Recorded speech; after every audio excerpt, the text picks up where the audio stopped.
Welcome into WTOL 11 News here on Plus. I'm Michael Sandlin. Thank you so much for joining us. We'll get to all of our top stories in just a moment, but first, have you been outside today? We actually have a little bit of sunshine we get to enjoy, but is it going to stick around? Meteorologist John Birchfield has the answer. John? Well, Michael, the spring feel is going to stick around, but not so much the sunshine. There is going to be a little more cloud cover. High temperatures are going to be topping out around 60 heading into your Sunday, and there is a very slim chance that we do see a brief rain shower. Temperatures over the course of the evening have been in the mid-50s, still below average, but that sun makes a world of difference. Hope you've been soaking up the sunshine and enjoying this bright day. Temperatures for your Sunday topping out in the upper 50s. An isolated rain shower can't be ruled out as a warm front lifts through, and that is going to cause an increase in the clouds. So the hour-by-hour forecast. Clear skies continue this evening. Dry weather conditions for those Saturday night plans. And as we advance the clock, heading into Sunday, cloud cover starts to thicken up and a brief rain shower may be possible. More widespread rainfall is going to be likely Monday as a cold front advances. I'll break down the timeline on that one and the 10-day temperature trend coming up in just a bit. All right, John, we'll see you then. To a developing story impacting a restaurant in downtown Toledo that just opened for business this month. There was an attempted shooting at Sabria, which is located on Huron next to Souk.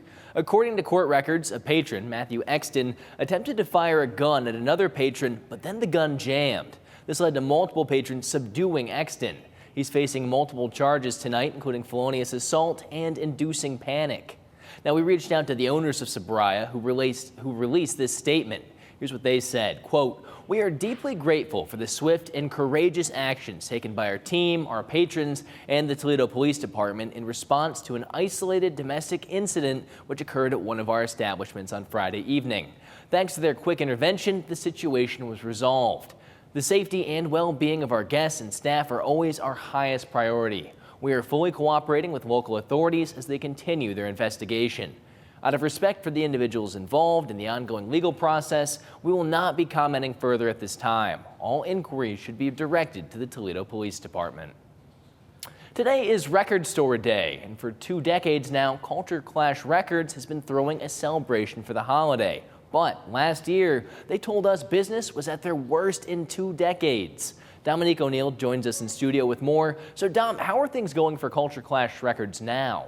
Well, Michael, according to the owner of Culture Clash Records, Tim Friedman, the current owners gave an update on the GoFundMe they started last year, saying it failed, but they've been able to stay afloat thanks to community support.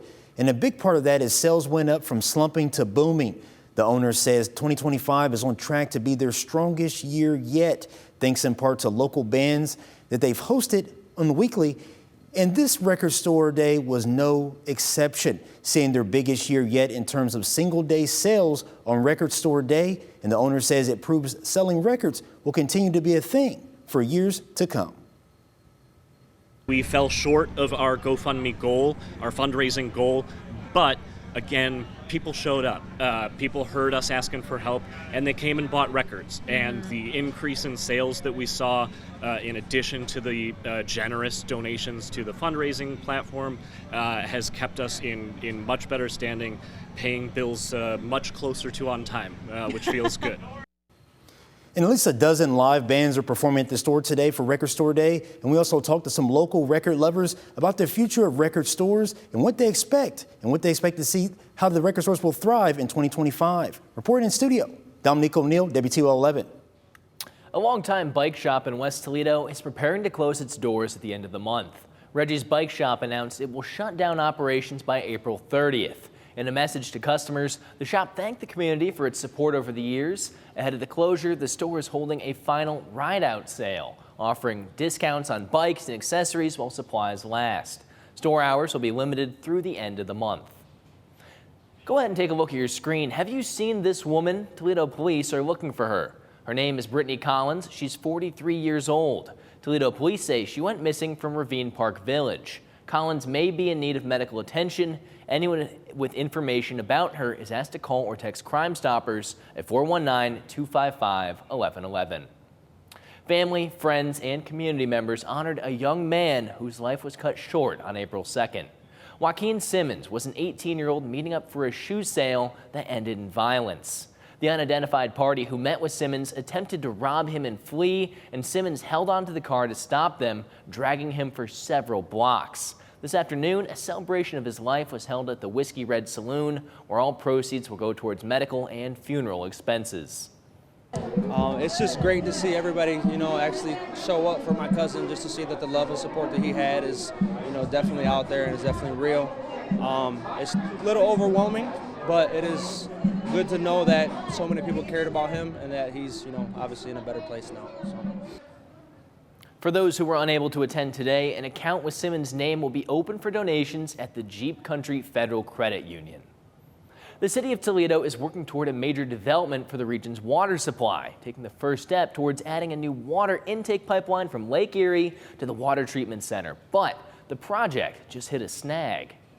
We were a little bit surprised the material was spotted, but we couldn't be totally surprised because we noticed, we knew about the pre-existing conditions. We knew a little bit about the history of the area.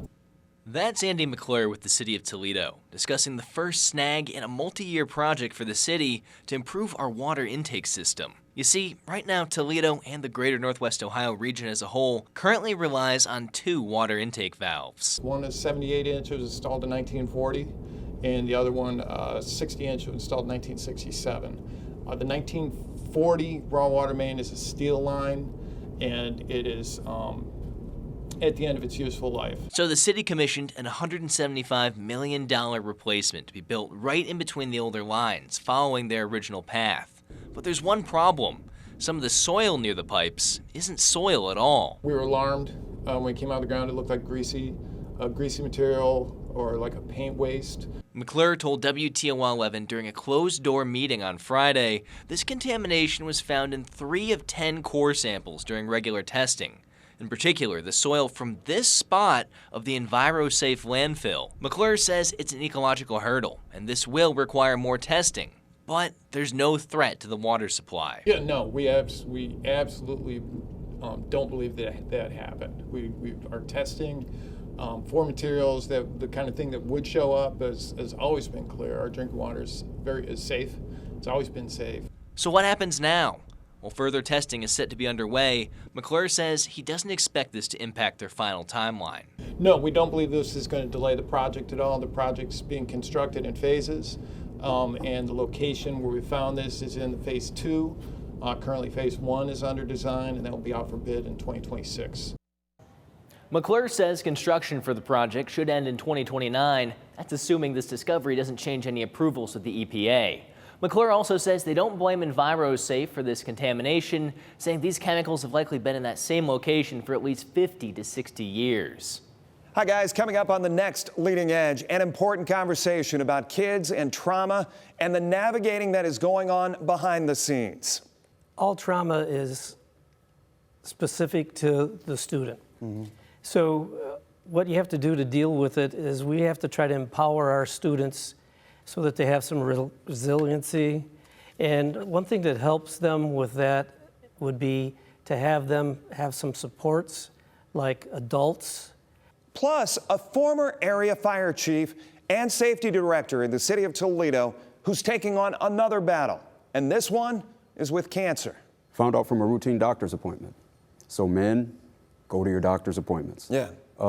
Just a checkup? Yeah, literally. It was a routine checkup with my primary care doc, and they did some blood work, and a couple days after that, they gave me a call and said that I needed to come back because of some abnormal lab values. Leading Edge, it drops Sunday, and you can find it when you want on WTOL 11+. The Toledo Health Department is celebrating the 38th annual Minority Health Month, one of Toledo's best kept secrets, with an event called Take Care of the Earth and You Too. Toledo Grows partnered with the Health Department to focus on using environmentally safe products for your home. The Health Department says using non-toxic items to incorporate into everyday living makes life safer for families. People also get to plant basil in the greenhouse and learn how to use herbs and honey in different recipes. It's not as difficult as you might think. We keep a positive attitude and talk to them about it in a way that's not scary. I think, like I said, when you start talking about like toxic products, I think it's like, oh my God, and people think they're doing something wrong, and we're like, you're not doing anything wrong. You just make a couple switches, and we're all just trying to live here on Earth, and we're trying to keep her here for longer. You know what I mean? Halfway. Folks were also shown step-by-steps on how to make healthy salad dressings, along with gift basket raffles and giveaways. Some special people were recognized tonight for making a difference in the lives of those with disabilities. The Wood County Board of Developmental Disabilities handed out its annual Community Honors Awards, celebrating folks who go the extra mile. That includes professionals, volunteers, and those with disabilities who continue to inspire others. Tonight we really get a chance to celebrate those who just put their heart and soul into everything that we do, providing the support and being there, being a part of the support network and just the circle of love that happens in our system. And WTOL's own Ryan Weekman and his family were among the honorees. They received the Young Pioneer Award for their work advocating for more disability-friendly playgrounds. Want to see more breakdowns of viral trends and 60-second stories? Check out our WTOL 11 social media pages on YouTube, TikTok, and Facebook. Now let's get things over to John for a look at the weather. Yeah, turning to that forecast, we do have the mild feel that is going to be here to stay for the remainder of the weekend. If you like the warmth today, it is going to be even milder tomorrow. Temperatures into your Sunday are expected to top out around 60 degrees. There is going to be a little bit more late day cloud cover and a very slim chance for a brief rain shower as a warm front lifts on through. That warm front is going to bring us some milder conditions over the next 48 hours. Over the course of Saturday evening, temperatures have generally been in the mid-50s. That's actually a little bit cooler than you may expect for mid to late April. However, due to the sunshine, certainly feels nice outside. To the east of Toledo, due to the light wind coming in out of the northeast, it is a bit chillier towards Erie and Huron counties, where temperatures have only been in the upper 40s. Here's a look at high pressure over the Great Lakes region, and that high is going to keep sunshine in the mix. Across the United States, there are a couple systems, one of which is producing some chilly rain showers across portions of interior New England. No local impacts out of that one. Our next weather maker is still off to the west. In the Dakotas, this area of low pressure is going to be bringing us some rain showers likely into the day Monday as a cold front sweeps through the area. We're going to be breaking down the timeline coming up in just a little bit. Let's talk Sunday's weather forecast, though. Temperatures are going to be closer to 60 degrees. An isolated shower can't be ruled out as that warm front lifts in. So the hour-by-hour forecast does keep things nice and dry for the remainder of the day today. Skies are expected to be nice and clear. You will see a little bit of sunshine early in the day for that walk into your Sunday morning. A slight chance for a brief sprinkle is going to be possible, but I'm not really expecting anything widespread as a result of how low the humidity is and how dry the air mass is. Some data does pinpoint a couple showers as that front lifts on through. Better rain chances, those are going to be moving in on Monday. I am tracking a cold front that's going to be swinging in from the west northwest, and that is going to bring us some late day showers, mainly in the afternoon. A line of showers is going to be possible. Ahead of that front, though, it is going to be a balmy and breezy day. Temperatures are going to be in the mid to upper 60s. Into the afternoon, showers and a couple rumbles of thunder may be possible. Better storm chances, though, I suspect are going to be south and east of the area, and it's going to be turning breezy.